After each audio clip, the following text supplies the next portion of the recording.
Damn les gens, j'espère que vous allez bien, c'est TiboShape et c'est un plaisir de vous parler aujourd'hui. Et aujourd'hui les gens, vous avez été des milliards à me demander de parler de ce sujet.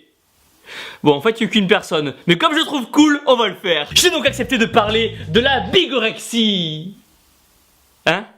Non, ça n'a rien à voir avec l'anorexie des bigorneaux, non. Donc pensez à mettre un pouce bleu énorme et sec en bas de la vidéo et c'est parti. Attention, la vidéo suivante est sérieuse et basée sur des événements réels. Elle n'a été réalisée en aucun cas à des fins comiques ou humoristiques. Merci de votre compréhension. Dame les gens, c'est TiboShape.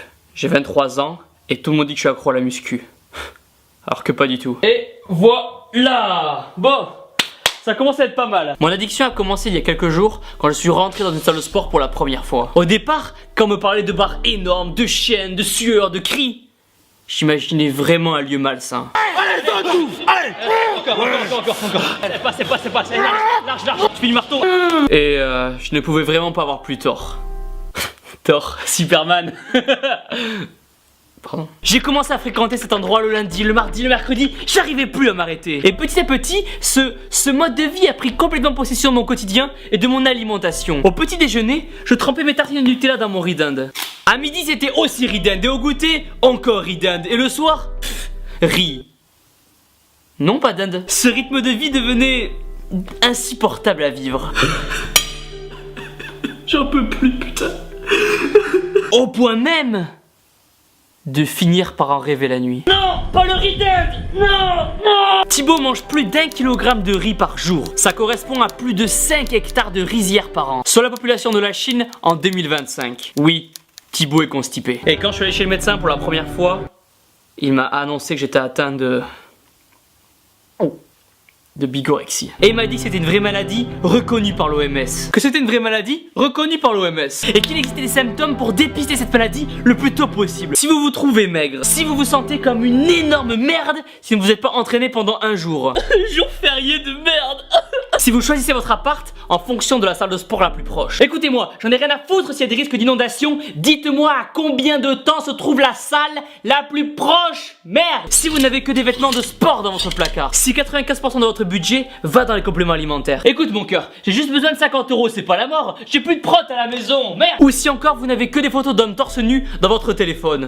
Non, c'est pas ce que vous croyez, c'est pour la motivation. En fait, ce qui se passe, c'est qu'en faisant du sport, votre corps va libérer de l'endorphine qui va vous procurer une sensation de plaisir dont vous ne pourrez plus vous passer. Mais tout a commencé à aller mieux quand j'ai rencontré Stéphanie. Thibaut, c'est vraiment quelqu'un de fabuleux, gentil, sec, attentionné, énorme. Je pense que s'il arrête la muscu, ça peut vraiment durer longtemps entre nous.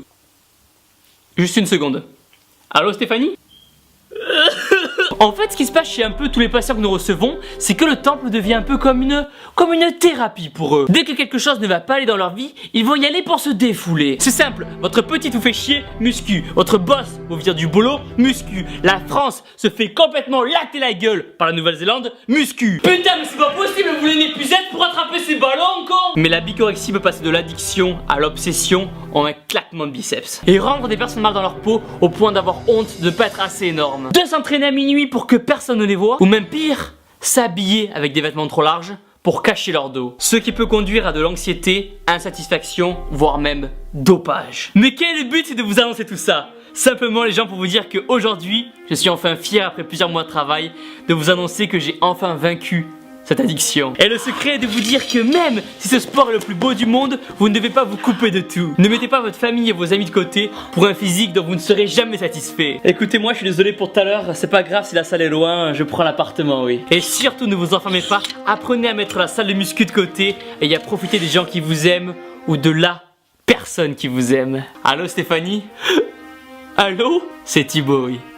Et alors là, vous vivrez heureux. Oui, j'ai plus d'essence là, je peux prendre ta voiture pour aller à la muscu. Et voilà les gens, pensez à mettre un pouce bleu énorme et sec en bas de la vidéo, à vous abonner. Dites-moi dans les commentaires si vous pensez être accro à la muscu et partagez la vidéo sur le mur de tous vos potes qui le sont. Et surtout les gens, n'oubliez pas que vous êtes les meilleurs. Boum! Allez, va sauter, tout. Ah, sa mère! Allez, donne tout. Allez. Encore. Attends, je peux le faire. Allez, champion.